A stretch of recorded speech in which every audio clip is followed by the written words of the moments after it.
தமிழ்நாட்டுக்கும் தமிழ்நாட்டு மக்களுக்கும் மகிழ்ச்சியான ஒரு செய்தியை சொல்ல விரும்புகிறேன்.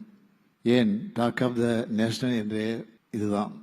நம்ம திராவிட மாடல் ஆட்சியில தமிழ்நாட்டோட பொருளாதார வளர்ச்சி 11.19 விழுக்காடா அதிகரிச்சிருக்கு என்பதுதான் அந்த மகிழ்ச்சியான செய்தி. 14 ஆண்டுகளுக்கு பிறகு, அதாவது மீண்டும் திராவிட முன்னேற்ற கழக ஆட்சியில தான் இரட்டை இலக்க அந்த வளர்ச்சியை இன்றைக்கு தமிழ்நாடு எட்டியிருக்கு. இத நாம சொல்லல, ஒன்றிய அரசினுடைய புள்ளியியல் மற்றும் திட்ட அமலாக்க அமைச்சகத்தோட திருத்தப்பட்ட மதிப்புகளின்படி 2024-25 ஆண்டுல தமிழ்நாடு 11.19 விழுக்காடு வளர்ச்சியை பெற்றிருக்குன்னு பதிவு செஞ்சிருக்கிறாங்க. இந்த ஆண்டு தொடக்கத்தில் தமிழ்நாடு நிதிநிலை அறிக்கை தாக்கல் செஞ்சப்போ நாம் கணிச்சதை விட இது கிட்டத்தட்ட 2.2 விழுக்காடு அதிகம். இதுக்கு முன்ன 2010-11 ஆண்டு நிதியாண்டுல நம்முடைய முத்தமிழறிஞர் தலைவர் கலைஞர் ஆட்சியில தான் தமிழ்நாட்டுடைய பொருளாதார வளர்ச்சி 13.12 விழுக்காடா இருந்துச்சு. 14 ஆண்டுகளுக்கு பிறகு மீண்டும் கழக ஆட்சியில இரட்டை இலக்க பொருளாதார வளர்ச்சியை தமிழ்நாடு எட்டி இருக்கு. இது வேற எந்த பெரிய மாநிலமும் பெறாத மாபெரும் வளர்ச்சி. இது சாதாரணமா நடந்ததில்லை. பல்வேறு நெருக்கடிகள், அவதூறுகளுக்கு இடையில தான் இந்த வெற்றியை நாம் அடைஞ்சிருக்கிறோம். அந்த வகையில இது ரொம்ப ஸ்பெஷலான வெற்றி. என்னை நம்பி ஆட்சி பொறுப்பை ஒப்படைச்சிருக்கக்கூடிய தமிழ்நாட்டோட கோடிக்கணக்கான மக்களுக்கு இந்த நேரத்தில் இந்த வெற்றி செய்தியை நான் காணிக்கையாக்குகிறேன்.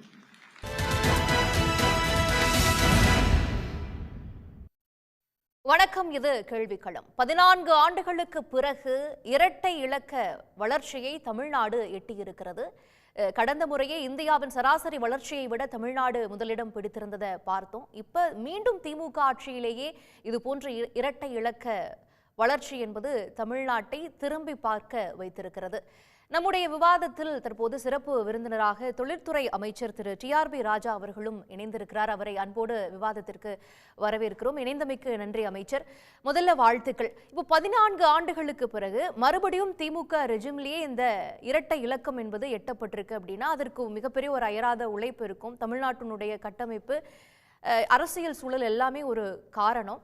இந்த வளர்ச்சி எப்படி சாத்தியமாச்சு? ஆனால் கடுமையான நெருக்கடிகள் இருந்ததுன்னு முதலமைச்சர் சொல்றாரு. எந்தெந்த துறைகள் எல்லாம் இதற்கு வழிவகுத்தது, உங்களுடைய பார்வை? முதற்கட்டமாக பார்த்தீங்கன்னா, முதல்ல ஒரு தமிழ்நாட்டோட ஒரு பிரஜையாக, ஒரு குடிமகனாக மாண்புமிகு திராவிட நாயகன் கழகத் தலைவர், எங்களது கழகத் தலைவர் மாண்புமிகு தமிழ்நாடு முதலமைச்சர் அவர்களுக்கு எங்களது மனமார்ந்த நன்றிகளை நாம் எல்லோரும் சேர்ந்து தெரிவிக்க வேண்டும். ஏனால் சொன்னதை செய்யும் ஒரு மாபெரும் தலைவரை நாம் பெற்றிருக்கிறோம்.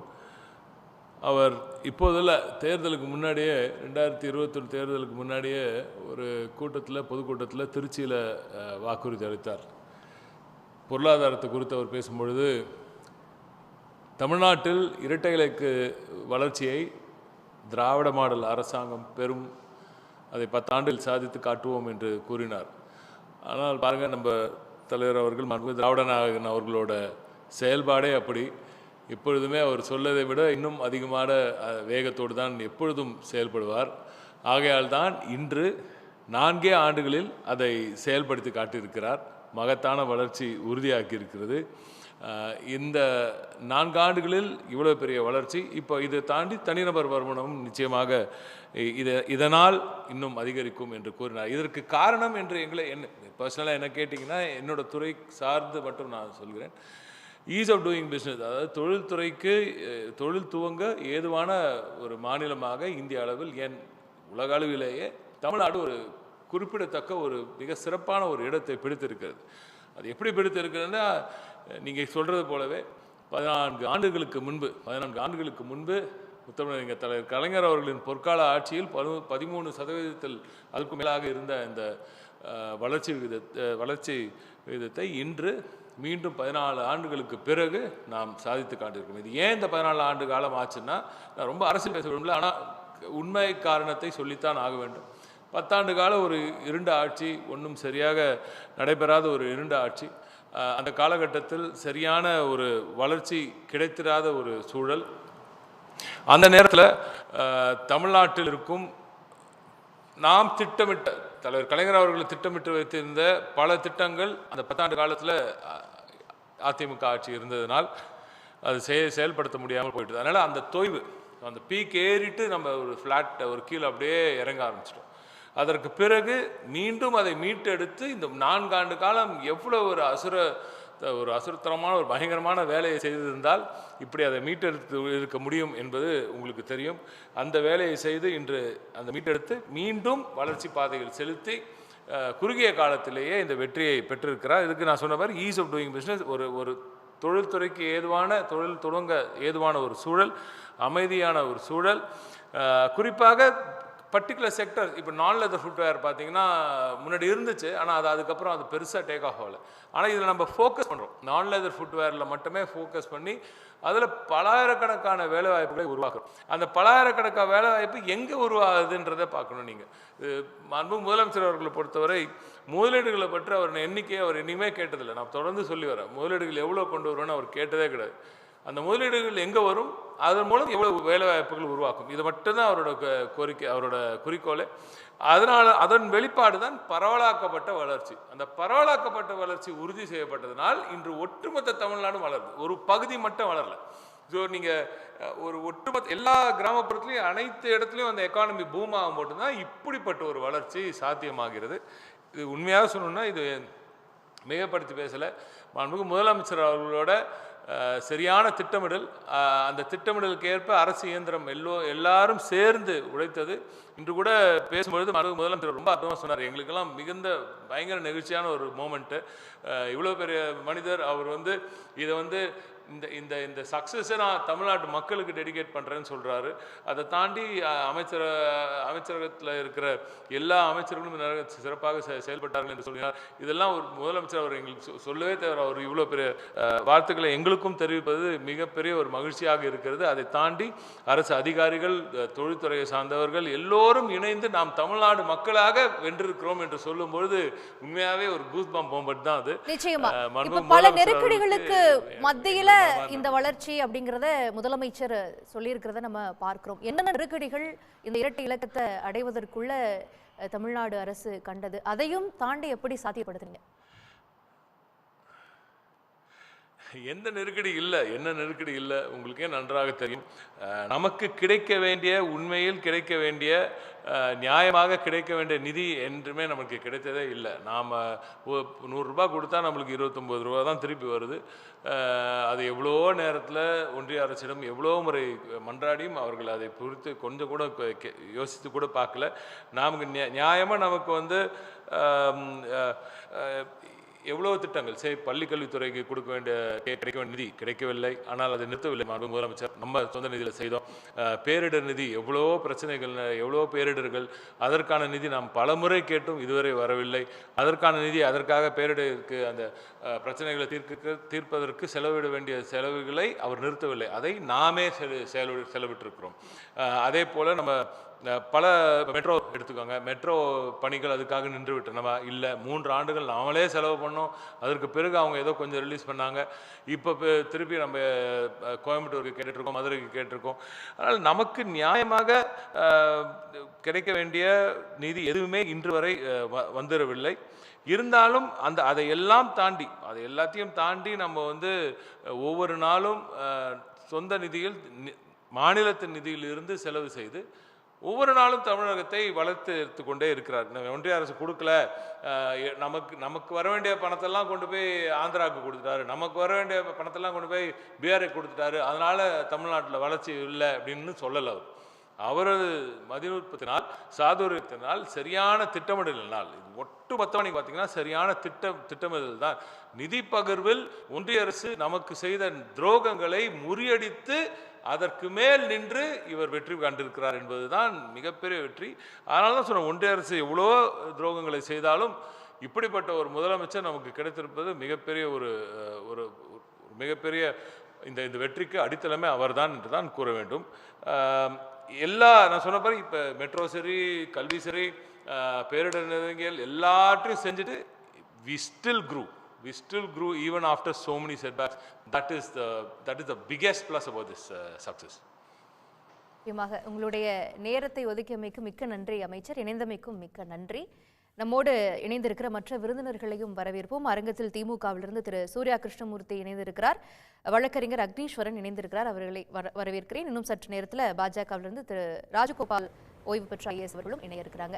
அக்னீஸ்வரன், பார்த்தீங்கல்ல, 14 ஆண்டுகளுக்கு பிறகு மீண்டும் இரட்டை இலக்க வளர்ச்சியை தமிழ்நாடு அடைந்திருக்கிறது. அதுவும் மீண்டும் திமுக ஆட்சியில தான் எட்டப்பட்டிருக்குது.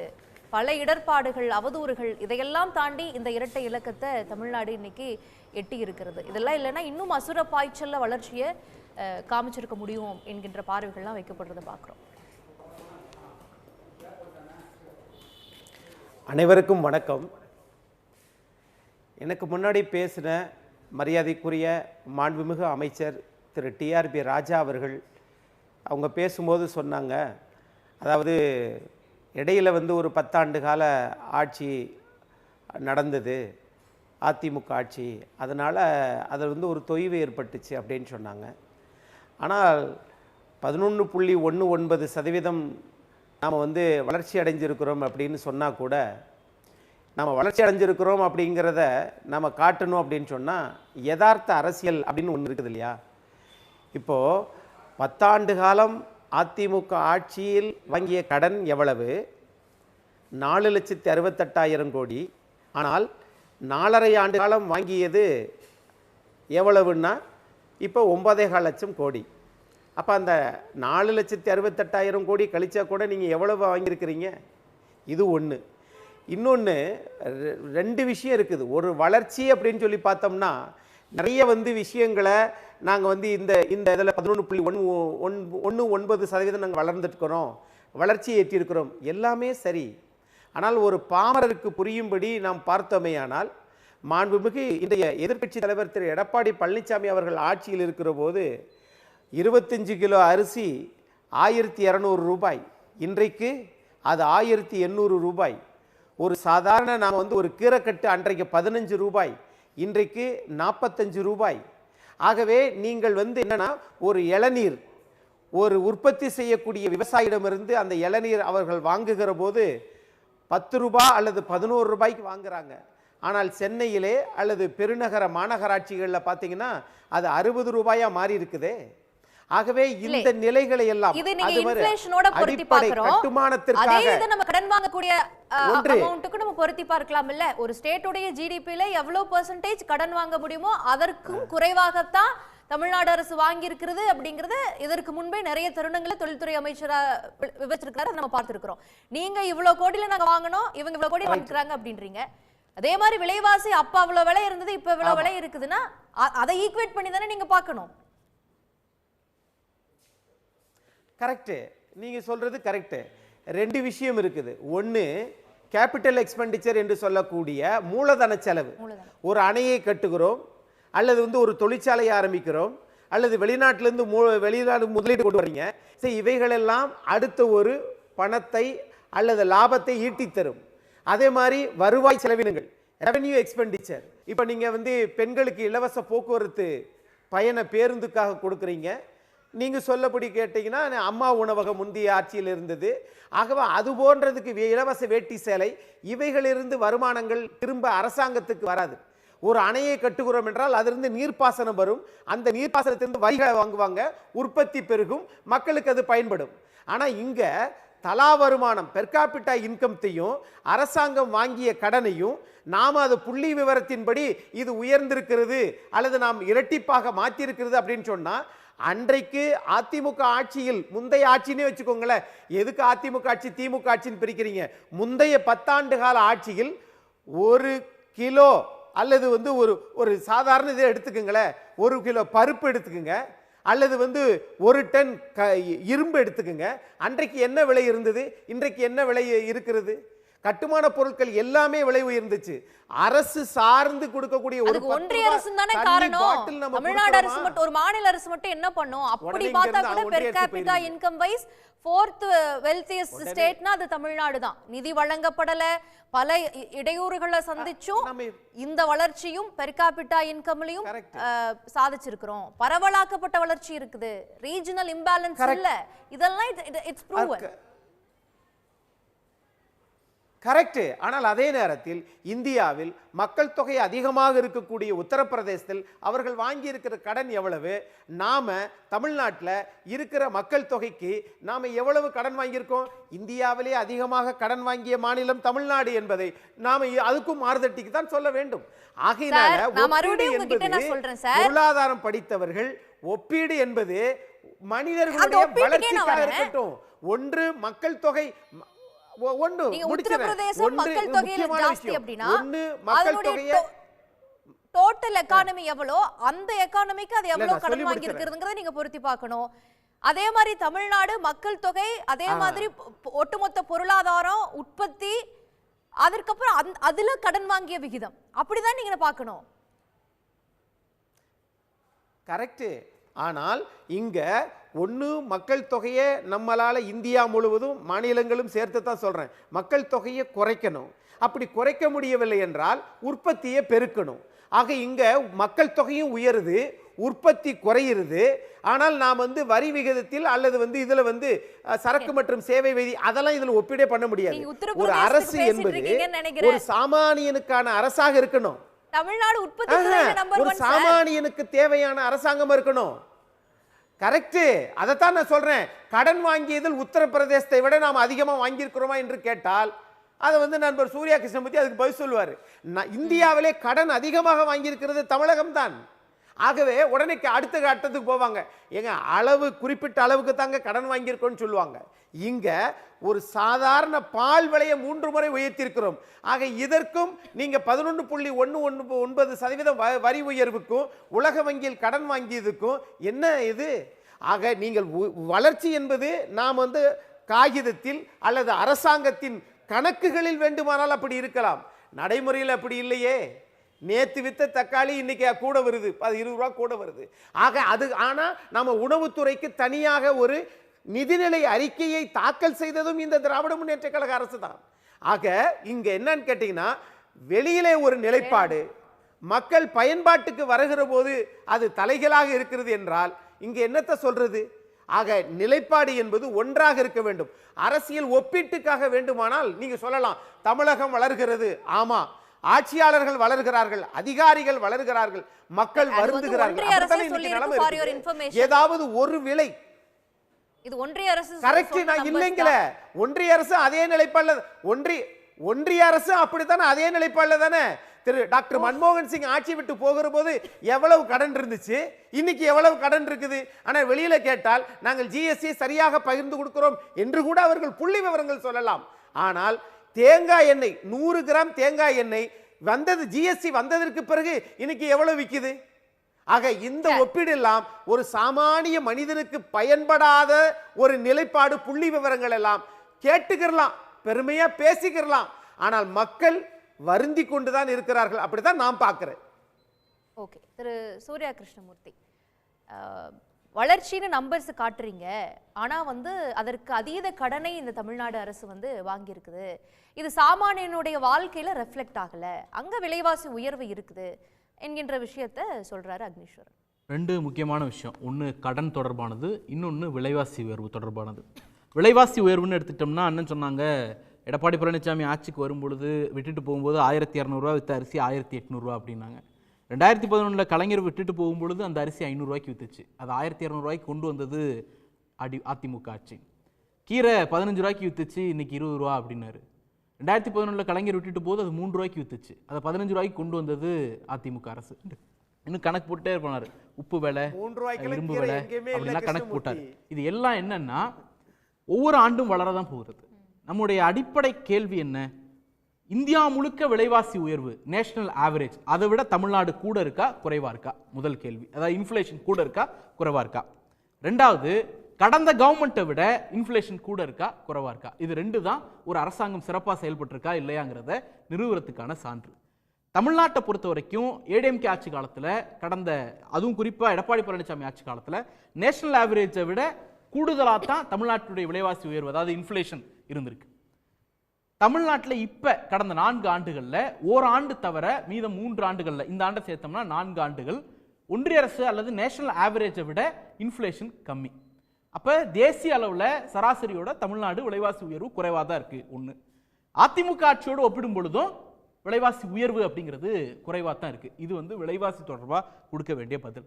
அடுத்து கடனை பொறுத்த வரைக்கும் இவங்க கடன்கார மாநிலம், கடன் அது இது அப்படின்ட்டு ஒரு பெரிய பூதாகரப்படுத்திட்டே இருக்காங்க. ரொம்ப எளிமையான விஷயம். 50,000 ரூபா சம்பாதிக்கிற ஒருத்தர் 1 லட்சம் ரூபா கடன் வாங்கினா அது பெரிய கடன். 5 லட்சம் ரூபா சம்பாதிக்கிற ஒருத்தர் 2 லட்சம் ரூபா கடன் வாங்கினா அது பெரிய கடன் கிடையாது. இதுதான் பேசிக்கான கான்செப்ட். அந்த அடிப்படையில் பார்த்தோம் அப்படின்னா கடனை எப்பொழுதுமே சதவீத கணக்கில் தான், ஒரு பொருளாதாரம் எவ்வளவோ அதுல கடன் எத்தனை சதவீதம் இருக்கு அப்படிங்கிற அந்த ஜிடிபி டு டெப்ட் ரேஷியோ வச்சு தான் நம்ம மதிப்பிட முடியும். ஜிடிபி டு டெப்ட் ரேஷியோல தமிழ்நாடு எவ்வளவு வாங்க அதுதான் சொல்றேன். ஜிடிபி டு டெப்ட் ரேஷியோ தமிழ்நாடு ஏறக்குறை, அதாவது கடனை பொறுத்த வரைக்கும் ஒரு மாநில அரசு, இந்தியாவில் தமிழ்நாடு கிடையாது, அது யார் ஆண்டாலும் சரி, இந்தியாவில் யார் ஆண்டாலும் எந்த மாநில அரசாங்கமும் ஒன்றிய அரசினுடைய அனுமதி இல்லாமல், அவர்களுடைய கன்கரன்ஸ் இல்லாம கடன் 1 ரூபா கூட வாங்க முடியாது. அந்த வித்தின் பெர்மிசபிள் லிமிட்டை தாண்டி 1 ரூபா வாங்கணும்னாலும் அவங்க எஃப்ஆர்பிஎம் ஆக்ட்ல ரிலாக்ஸேஷன் கொடுக்கணும் யூனியன் கவர்மெண்ட். அப்ப கடன் மூழ்குது, கடன்ல மிஞ்சிட்டோம், கடன் பெருசாயிடுச்சு அப்படிங்கிறது அடிப்படையில் நியாயமற்ற வாதம். ஏன்னா ஒன்றிய அரசாங்கத்தினுடைய ரெகுலேட்டரி மெஷர்மெண்ட்டுக்கு கீழே தான் கடன் இருக்க முடியும். அப்படி இருக்கும்னா அவங்க ரிலாக்ஸேஷன் கொடுக்கணும். இது வரைக்கும் நாம எதுவும் ரிலாக்ஸேஷன் கேட்கல, லிமிட்குள்ள இருக்கோம். ஒண்ணு, இது வந்து ஒரு மாநிலத்திற்கு ஒரு பெர்சன்டேஜ். பொதுவா வந்து ஜிடிபில 3% நம்ம டார்கெட் வைக்கிறோம் அப்படின்னா இப்ப தமிழ்நாட்டை பொறுத்த வரைக்கும் 2.9% அப்படின்னு இருக்கும். இப்ப உதாரணத்துக்கு கடன் வளர்ச்சின்னு இருக்கு. இப்ப போன 5 ஆண்டுகள்ல கடன் எவ்வளவு வாங்கியிருக்காங்க, இந்த 5 ஆண்டுகள்ல எவ்வளவு கடன் வாங்கியிருக்காங்க அப்படின்னு பார்க்கணும். 2016 ஏடிஎம்கே கவர்மெண்ட், அதாவது 2வது ஏடிஎம்கே கவர்மெண்ட் வரும் பொழுது 2.23 லட்சம் கோடி கடன்ல இருந்துச்சு. எடப்பாடி பழனிசாமி விட்டுட்டு போகும் பொழுது 5.19 லட்சம் கோடி, கடன் வளர்ச்சி 132%. அதுவே இன்னைக்கு 2026ல 9.3 அப்படின்னு ஒரு கணக்கு சொல்றோம், 9.3 லட்சம் கோடி நிட்டு, அதனுடைய வளர்ச்சி வெறும் 80% தான். அப்ப கடனுடைய வளர்ச்சி 5.19 இருந்து இதுங்கிறத பார்க்கும்போது 80%. கடன் வாங்கிய அளவு வந்து 132% ஏடிஎம்கே கவர்மெண்ட்ல, இன்னைக்கு அது 79% தான், 80% தான். 132% கடன் வாங்கி 5.6% தான் வளர்ச்சியை காட்டினாங்க. இன்னைக்கு வெறும் 80% கடன்ல ஆவரேஜ் 5 வருஷம் 4 வருஷம் growth ஆவரேஜ் வந்து 8.86%. அப்ப growth அதிகப்படுத்தி இருக்கோம். இது ஒண்ணு. அடுத்து கிட்டத்தட்ட நேஷனல் ஆவரேஜ் வரி எவ்வளவு உயர்த்தினீங்க? ஆமா, இல்ல முடிச்சறேன், அப்புறம் சொல்லுங்கண்ணே. அடுத்தது எஃப்ஆர்பிஎம் லிமிட். எஃப்ஆர்பிஎம் லிமிட்டை பொறுத்த வரைக்கும் அது நம்ம ஃபிக்ஸ் பண்றது கிடையாது, யூனியன் கவர்மெண்ட் ஃபிக்ஸ் பண்றது. அவங்களுக்கும் அவங்களே தான் ஃபிக்ஸ் பண்ணிப்பாங்க, ஸ்டேட்டுக்கும் அவங்களே தான் ஃபிக்ஸ் பண்ணிப்பாங்க. இப்போ வந்து ஒரு கார்ப்பரேட்டுக்கான வரி சலுகை கொடுக்கணும் அப்படின்னா எங்களுக்கு 1 லட்சம் கோடி வருவாய் இழப்பு ஏற்படுது, அதனால நாங்க எஃப்ஆர்பிஎம் ஆக்ட்ல வந்து ரிலாக்ஸேஷன் பண்ணிக்கிறோம் அப்படின்னு சொல்லுவாங்க. கோவிட்ல போய் நாம ரிலாக்ஸ் பண்ணி கொடுங்கன்னு கேட்டோம்னா வெயிட் பண்ணுங்கன்னு 3 மாசம் கழிச்சு ஆத்ம நிர்பார் பாரத்னு ஒரு ஸ்கீமை கொண்டு வந்து ஒரு 4 கண்டிஷனை ஏத்துக்கோ, அப்பதான் ரிலாக்ஸ் பண்ணி கொடுப்பேன் அப்படின்னு நெருக்கடி கொடுப்பாங்க. அதையெல்லாம் மீறி இன்னைக்கு வச்சிருக்க லிமிட் 3%, தமிழ்நாட்டினுடைய அளவு 2.9% தான். அப்ப எஃப்ஆர்பிஎம் லிமிட் படியும் கடன் வித்தின் தி லிமிட் தான். அடுத்து ஃபினான்ஸ் கமிஷன், ஜிடிபி ரேஷியோக்கும் கடனுக்குமான ரேஷியோ நமக்கு 28 வரைக்கும் இருக்கலாம், இன்னைக்கு 26.07 தான். எடப்பாடி பழனிசாமி ஆட்சி காலத்துல 26.94 இருந்துச்சு. அப்ப ஒன்றிய அரசாங்கம் நிதிக்குழு வரையறுத்ததை விட குறைவா இருக்கு. ஒண்ணு, அதிமுக காலத்தை விட குறைவா இருக்கு. 2. அப்ப 2 அடிப்படையிலையும் பார்க்கணும். ஆர்பிஐ வந்து பீரியாடிக்கலா ஒரு டேட்டா வெளியிடுவாங்க, எந்தெந்த மாநிலங்கள்லாம் நிதி மேலாண்மையில ஒஸ்டா இருக்கு, கடன் மேலாண்மையில ஒஸ்டா இருக்குன்னு. அதுல டாப் 10 ரேங்க்ல தமிழ்நாடு இந்த 5 ஆண்டுகள்ல ஒரு முறை கூட இடம்பெறல அப்படிங்கிறது தான் கடன் குறித்த விஷயம். இன்னொன்னு, வளர்ச்சியை பொறுத்த வரைக்கும் தமிழ்நாட்டு முதலமைச்சர் 2021 கவர்மெண்ட் வரதுக்கு முன்னாடி, எலெக்ஷனுக்கு முன்னாடி திருச்சியில 7 ப்ராமிஸ் கொடுத்தாரு. வாழ்க்கை தர முன்னேற்றம் அப்படி இப்படின்னு ஒரு 7 ப்ராமிஸ் கொடுத்தாங்க. அதுல ஒரு முக்கியமான ப்ராமிஸ், தமிழ்நாட்டினுடைய வளர்ச்சியை டபுள் டிஜிட்டுக்கு மாத்துவோம். எத்தனை வருஷம் இலக்குனா 10 வருஷம். இன்னைக்கு 4 வருஷத்துல டபுள் டிஜிட்டுக்கு அதை மாத்திருக்கோம். ஒண்ணு. அதே போல தனிநபர் வருமாய 4 லட்சம் அப்படிங்கிற இடத்துக்கு கொண்டு போவோம் அப்படின்னு சொன்னாரு 10 வருஷ டார்கெட்ல. இன்னைக்கு 4 வருஷத்துல 3,60,000 அப்படிங்கிற லெவலுக்கு அதை உயர்த்திருக்கோம். இது 2. மூணாவது, இந்த growth அப்படிங்கிறது 2010ல, அதாவது கலைஞர் காலத்துல, கலைஞர் விட்டுட்டு போகும் பொழுது 14% வரைக்கும் இருந்துச்சு. அதற்கு பிறகு கடந்த 14 வருடத்துல ஒரு முறை கூட டபுள் டிஜிட்டை தொடவே இல்லை. ஏடிஎம்கே ஆட்சி காலத்துல 0.07, உடனே கோவிட காரணம் காட்டுவாங்க. கோவிடுக்கு முந்தைய ஆண்டே 3.5க்கு வந்துருச்சு. 7%லேருந்து 3.5 கோவிடுக்கு முந்தைய ஆண்டே வந்துருச்சு. அவங்க விட்டுட்டு போகும்போது 0.07, அந்த 0.07ல இருந்து இன்னைக்கு 11.19% வளர்ச்சியை எட்டி இருக்கிறோம். இதுல ஒரு குறிப்பிடத்தகுந்த விஷயம் என்னன்னா, இந்த ஆண்டுக்கான நேஷனல் ஆவரேஜ் 6.5 தான். அப்ப தேசிய சராசரியை விட ஏறக்குறைய ரெட்டிப்பா வளர்ந்துருக்கிறோம். ஒண்ணு, எந்த மாநிலமும் இந்தியாவில் 2 டிஜிட் வளர்ச்சி அப்படிங்கிறத இந்த ஆண்டு எட்டலை.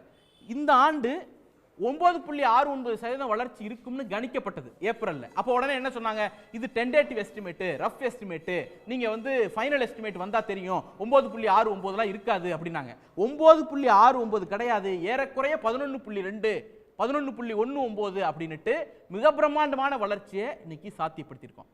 இந்தியா முழுக்க பிஜேபி சொல்லக்கூடிய வாதம் டபுள் இன்ஜின் சர்க்கார், டபுள் இன்ஜின் சர்க்கார்னு. இந்த டபுள் இன்ஜின் சர்க்கார்னு இவங்க சொல்லக்கூடிய எந்த மாநிலமும் டபுள் டிஜிட் growth அட்டைன் பண்ணல. இன்னைக்கு டபுள் இன்ஜின் சர்க்கார்னு சொல்லக்கூடிய அந்த பிஜேபி கவர்மெண்டால் பல்வேறு வகையில பொருளாதார நெருக்கடி கொடுக்கப்பட்ட பிறகு அந்த நெருக்கடிகளை எல்லாம் மீறி இன்னைக்கு தமிழ்நாடு டபுள் டிஜிட்ல growth அட்டைன் பண்ணிருக்கு. நெருக்கடினா சாதாரணமான நெருக்கடி கிடையாது. ஒரு சாலை திட்டமா இருக்கலாம், மெட்ரோக்கு ஒன்றிய அரசுடைய கான்ட்ரிபியூஷன் வேணும்னு 3 ஆண்டுகள் போராட வேண்டியிருந்துச்சு. அதுக்கப்புறம் தான் அவங்க மெட்ரோக்கு யூனியன் கவர்மெண்ட்டும் சேர்ந்து பண்ணுங்கிற அக்ரிமெண்ட்டுக்குள்ளேயே வந்தாங்க.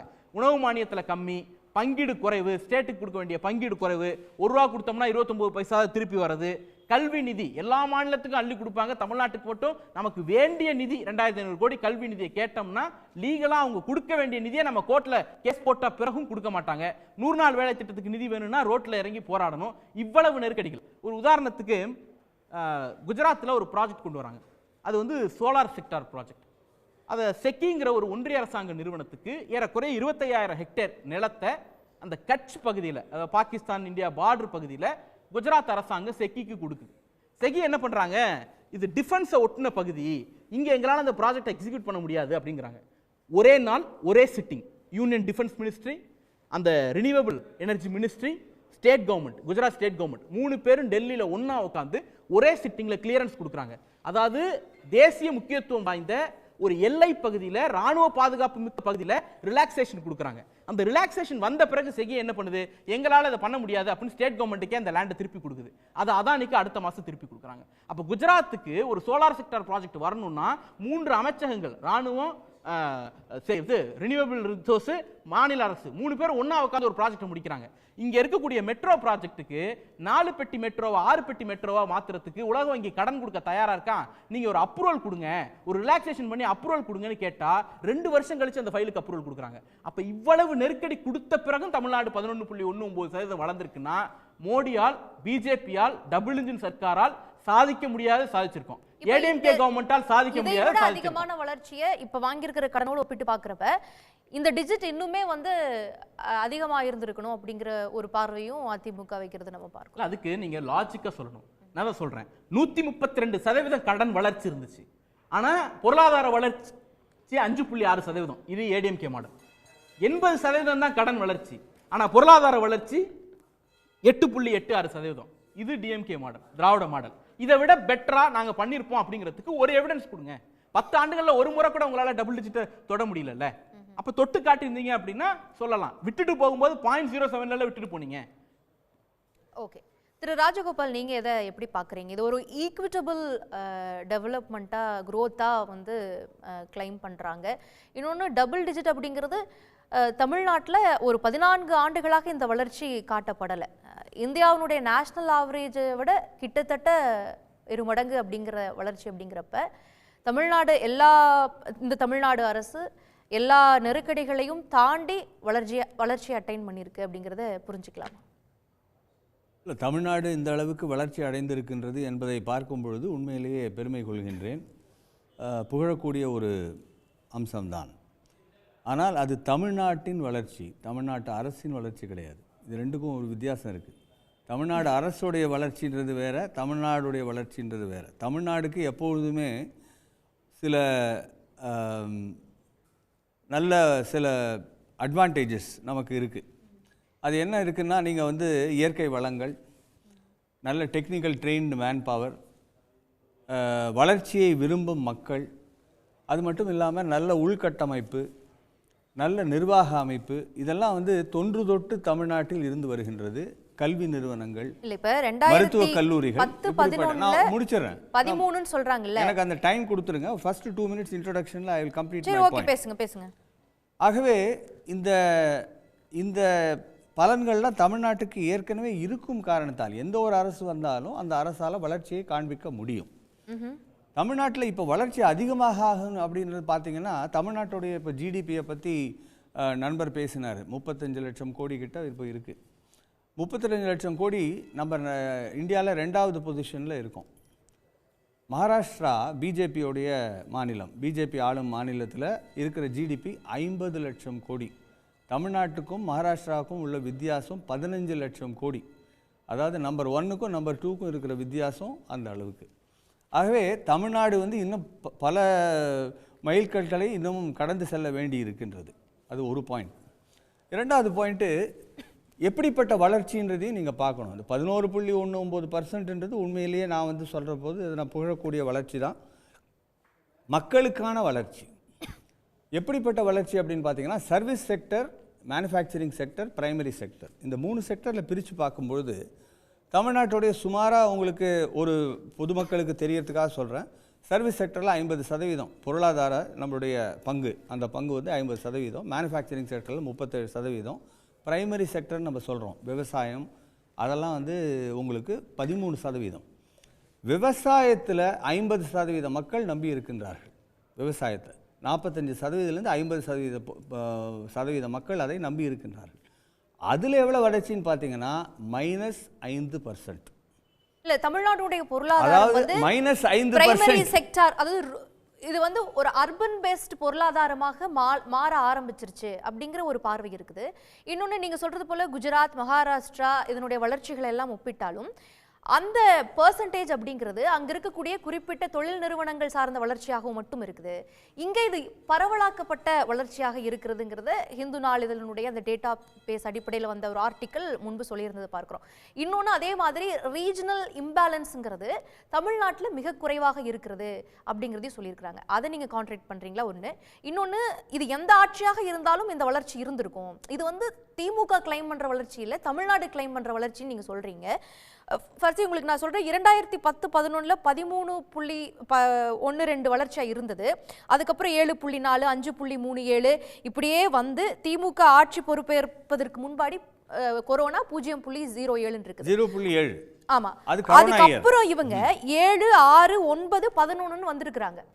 அப்ப நீங்க எந்த ஆட்சியாக இருந்தாலும் இதை சாதித்திருக்க முடியும்னா அதிமுக ஏன் அந்த டபுள் டிஜிட் கொண்டு வரல? இல்ல, பல்வேறு வேறு அம்சங்களையும் நம்ம பார்க்க வேண்டியிருக்கு. அதாவது இப்பொழுது இந்தியாவில் இருக்கும் மாநிலங்களில் எந்த மாநிலத்தில் அதிகமாக முதலீடு செய்ய மக்கள் விரும்புகின்றார்கள்? ஏன் பண்றாங்க? அந்த முதலீட்டாளர்கள் ஏன் விரும்புகின்றார்கள் என்றால், ஏற்கனவே வளர்ச்சி நன்றாக இருந்து வந்திருக்கின்றது. வளர்ச்சி குறைவாக இருக்கும் மாநிலங்களில் அதிகமாக முதலீடு செய்ய மாட்டார்கள். எந்த ஒரு மாநிலமும் வளர்ச்சி அடைய அதிகமாக வளர்ச்சி அடையும். இப்போது சீனா வந்து முதல்ல எப்படி இருந்தது, உங்களுக்கு 5%, 6% அப்படி இருந்தது. அப்புறம் 10%, 15% போச்சு. எப்படி போச்சு? ஏன்னா எந்த மாநிலம் அதிகமாக வளர்ச்சி அடைகின்றதோ அந்த மாநிலத்தில், அந்த நாட்டில் அதிகமாக முதலீடும் ஏற்படும். இப்போ நீங்க வாதத்துக்கே நான் வரேன், ஈஸ் ஆஃப் டூயிங் பிஸ்னஸ் இருக்கணும், ஒரு ஸ்டேபிள் பொலிட்டிக்கல் சிச்சுவேஷன் இருந்தால் தான் முதலீடு செய்வாங்க அப்படின்றீங்க. அது வந்து இர்ரெஸ்பெக்டிவ் ஆஃப் எந்த கவர்மெண்ட்டாக இருந்தாலும் தமிழ்நாட்டில் அந்த சூழல் இயல்பாகவே இருக்குது, அதனால முதலீடு அதிகரிச்சிருக்குதுன்னு சொல்கிறீங்க. இந்த திமுக அரசினுடைய ஆட்சி கால ரெஜிமுடைய எண்டில் இருக்காங்க. முன்னத்தினால் நம்ம பார்க்கிறோம், முதலீட்டாளர்கள் தூத்துக்குடியில் வந்து MOU சைன் பண்ணுறாங்க, 32,000 கோடி பக்கத்தில் சைன் பண்ணியிருக்கிறாங்க. அடுத்த ஆண்டு ஆட்சிக்கு யார் வருவாங்கங்கிறது தெரியாதப்ப இவ்வளவு முதலீட்டை வந்து நம்பி பண்றாங்க அப்படின்னா இந்த அரசு இந்த ரெஜிம் கண்டினியூ ஆகுங்கிற ஒரு நம்பிக்கை அவங்களுக்கு இருந்திருக்கலாம். இல்ல, இன்னொன்னு தமிழ்நாடுல எல்லாம் நல்லா நடக்கும்ன்ற அந்த நம்பிக்கை தான். எந்த ரெஜிம் வந்தாலும், எந்த அரசு வந்தாலும் தமிழ்நாட்டு மக்கள் வளர்ச்சியை விரும்புகின்றவர்கள். ஆகவே தமிழ்நாட்டில் தைரியமாக நாம் முதலீடு செய்யலாம் என்ற அந்த நம்பிக்கை தான். நீங்கள் வந்து ஒருத்தர் முதலீடு செய்யும் பொழுது 15 ஆண்டுகள், 20 ஆண்டுகள், 50 ஆண்டுகளை பார்த்து தான் அவர் முதலீடு செய்கிறாரு. 5 ஆண்டுகளை, 2 ஆண்டுகளை பார்த்து அவர் முதலீடு செய்வதில்லை. ஆகவே நீங்களே அந்த கேள்விக்கு பதிலை கொடுத்துட்டீங்க. தமிழ்நாட்டில் இயல்பாகவே அது முதலீடு செய்வதற்கு உகந்த ஒரு மாநிலம். அது ஒரு பாயிண்ட். ஆனால் நீங்க சொல்ற அதிமுக ஆட்சி காலத்துல இதே மாதிரி டெர்ஷியரி செக்டாரா இருக்கக்கூடிய மேனுஃபேக்சரிங் செக்டார்ல இந்த growth இல்லை. ஆனா 4 ஆண்டு காலத்துல தமிழ்நாடு வந்து அதை சாத்தியப்படுத்தி இருக்குது அப்படின்னா அந்த கிளைம் யாரை எடுத்துப்பாங்க? இந்த அரசாங்கம் எடுத்துக்காதா? எக்ஸாக்டா நான் உங்களுக்கு நான் என்னுடைய வாதத்தை முழுவதுமாக முடிக்கவில்லை. அதாவது நான் அந்த ஃபிகர்ஸில் இப்போ எக்ஸாக்டாக நான் வந்து ஏடிஎம்கே வர்சஸ் டிஎம்கேன்னு நான் கொண்டு போக விரும்பலை. நான் சொல்கிறது வந்து ஒரு பொதுவான வாதத்தில் நான் வந்து தமிழ்நாட்டுடைய இயல்பாக இருக்கும் சில அட்வான்டேஜஸை பற்றி குறிப்பிட்டேன். ரெண்டாவது, அந்த வளர்ச்சியில் இருக்கிற ஒரு பிரச்சனை முரண் என்னன்றதையும் நான் குறிப்பிட ஆரம்பித்தேன். அப்போ நீங்கள் வேற ஒரு கேள்விக்கு வந்தீங்க. இப்போ இதில் இருக்கிறதுனா 50% மக்கள் இல்லை 45% மக்கள் நம்பி இருக்கும் விவசாய தொழிலில் நமக்கு இந்த வளர்ச்சி 11.19% வளர்ச்சியில் விவசாயம் கண்டிருக்கும் வளர்ச்சி -5%. அப்போது அந்த -5% 50% மக்களுக்கு நீங்கள் குறைவான வளர்ச்சி, அவங்களுக்கு இருக்கும் வளர்ச்சி 100 ரூபாய் இருந்ததுன்னா இப்போ 95 ரூபாய் தான் அவங்களுக்கு கிடைக்க போகுது. அப்படி இருக்கிற அந்த ஒரு குன்றி போகக்கூடிய ஒரு நிலைமை, மற்றவர்களுக்கு அதிகமாக வருமானம் வரக்கூடிய ஒரு நிலைமை. அப்போது சமுதாயத்தில் இருக்கும் ஏற்றத்தாழ்வுகள் அதிகமாக சமூக காணப்படுகின்றன. நலத்திட்டங்கள் அதை ஈக்குவேட் பண்ணதுன்னு நீங்க கருதலையா? சமூக நலத்திட்டங்களால் அந்த அளவுக்கு செய்ய முடியாது. கிட்டத்தட்ட அதே விவசாய குடும்பங்கள் இருக்கக்கூடிய பெண்கள் மகளிர் உதவித்தொகை பெறுறாங்க, விடியல் பயணத்தை மேற்கொள்றாங்க. அந்த பிள்ளைகளுக்கு வந்து பெண்களுக்கு அதெல்லாம் மிகவும் குறைவான ஒரு ஏற்பாடு. இந்த வளர்ச்சி அப்படி வளர்ச்சியினால கருதலையா? இப்போ வளர்ச்சின்னு சொல்லும் பொழுது இப்போ 35 லட்சம் கோடி, அதுல 35 லட்சம் கோடியில உங்களுக்கு வந்து ஒரு 5% 10% வளர்ச்சின்னு சொல்லும்போது 3.5 லட்சம் கோடி 10%. அதுல நீங்க வந்து குன்றி போகும், உங்க வருமானம் குன்றி போகும் பொழுது அதுல எவ்வளவு பாதிப்பு ஏற்படும் என்பதை நீங்களே கணக்கிடலாம். அது ஒன்றும் பெரிய விஷயம். அது ஒரே ஒரு விஷயம். இன்னும் ஒரே ஒரு பாயிண்ட். இப்போ இந்த -5% மட்டும் ஒரு பாயிண்ட் இல்லை. இப்போ இது அடுத்து அது கிராப் செக்டர்ல கிராப் செக்டர்ல இந்த டேட்டா இந்த 11.19% யார் கொடுத்தேன்னு சொல்லிடுங்க. இல்லை, the same data which has come for the same sector, the dairying sector has grown by 3.5%, crop sector has gone down by -5%. Now the issue is simple. இப்போ வளர்ச்சி நம்ம பார்க்கும்பொழுது இந்த வளர்ச்சியால் நாம் ஓரளவுக்கு நம்ம தட்டிக்கொள்ளலாம், நம்ம முதுகில் தட்டிக்கொள்ளலாம், நல்ல வளர்ச்சி இருக்குன்னு. ஆனால் வேலை வாய்ப்புகள் ஏற்பட்டிருக்கின்றனவா என்பதையும் பார்க்க வேண்டும். எப்படிப்பட்ட வளர்ச்சி என்பதையும் நாம் காண்பது மிகவும் முக்கியம். இப்போது ஆர்பிஐ ரிப்போர்ட்டில் கடந்த 10 ஆண்டுகளில் இப்போ மோடி அரசு பதவியேற்ற பிறகு 17 கோடி வேலைவாய்ப்புகள் உருவாக்கப்பட்டுள்ளன என்று ஆர்பிஐ ரிப்போர்ட் கொடுத்துருக்காங்க. அதே மாதிரி காங்கிரஸ் அரசு 10 ஆண்டுகளில் 3 கோடி வேலைவாய்ப்புகள் தான் ஏற்படுத்தப்பட்டுள்ளன ஆர்பிஐயில் ரிப்போர்ட் கொடுத்துருக்காங்க. அந்த ஆர்பிஐ ரிப்போர்ட்டையும் நீங்கள் படித்து பார்க்கலாம். அப்போ நீங்கள் பார்க்க போது வளர்ச்சி எப்படிப்பட்ட வளர்ச்சி என்பதையும் பார்க்க வேண்டும். வேலை வாய்ப்புகளுடன் கூடிய வளர்ச்சியா, வேலை வாய்ப்புகள் இல்லாத வளர்ச்சியா? அதே வேலை வாய்ப்புல ஜாப்லெஸ் growthன்னு சொல்றோம் இங்கிலீஷ்ல. பெண்கள் 40%க்கும் அதிகமாக இந்தியாவுல வேலை இருக்கக்கூடிய பெண்கள்ல 40%க்கும் அதிகமான பெண்கள் தமிழ்நாட்டை சார்ந்தவர்களா உற்பத்தி துறையில் இருக்கிறாங்க அப்படின்றாங்க. அது வந்து ஜெண்டர் பர்சன்டேஜஸ். நீங்க வந்து விமன் எந்த அளவுக்கு வந்து லேபர் ஃபோர்ஸ்ல இருக்காங்கன்றது நீங்க குறிப்பிடுறீங்க. அது வந்து பெண்கள் வந்து தமிழ்நாட்டில் பார்த்தீங்கன்னாக்கா முதல்ல இருந்தே தமிழ்நாட்டில் கல்வி அறிவு அதிகம், பெண்களுக்கு கல்விக்கான அந்த வாய்ப்புகள் அதிகம். இல்ல, அது நான் சொல்றது வந்து நான் சுதந்திரத்திற்கு பிறகு இருக்கும் நிலைமையை குறிப்பிடுகின்றேன். அப்போ நீங்க பெண்கள் வந்து முன்னேறி இருக்கின்றார்கள். மற்ற மாநிலங்களோட பார்க்கும்பொழுது தமிழ்நாட்டில் இருக்கும் பெண்கள் அதிகமாக முன்னேறி இருக்கின்றார்கள். இதுல வந்து உங்களுக்கு இருவேறு கருத்துக்கள் இருக்க முடியாது. ஆகவே இந்த அம்சங்களெல்லாம் நீங்க கணக்கில் கொள்ளும் பொழுது தமிழ்நாட்டில் எந்த அளவுக்கு இந்த வளர்ச்சியை அதை கண்டு நாம் இதுதான் சரியான வளர்ச்சி, இது முன்பு இல்லாத அளவுக்கு நாங்கள் வளர்ச்சி அடைந்து விட்டோம் என்று சொல்வதற்கு நியாயமில்லை. வேலைவாய்ப்புகள் உருவாக்கப்பட்டுள்ளனவா? இல்லை. அரசாங்கத்தில் எத்தனை பணியிடங்களை நீங்கள் நிரப்பியிருக்கின்றீர்கள்? அது ஒரு கணக்கு. இப்படி நீங்கள் பார்க்கும்போது விவசாய தொழிலில் எந்த அளவுக்கு வளர்ச்சி ஏற்பட்டு இருக்கின்றது, இந்த கணக்குகளை எல்லாம் பார்க்க வேண்டும். ஓகே, இதுக்கான கேள்விகளுக்கெல்லாம் பதில் வாங்குவோம். அதற்கு முன்பாக மக்களிடம் ஒரு கேள்வி யூடியூப் தளத்தில் கேட்கப்பட்டிருந்தது.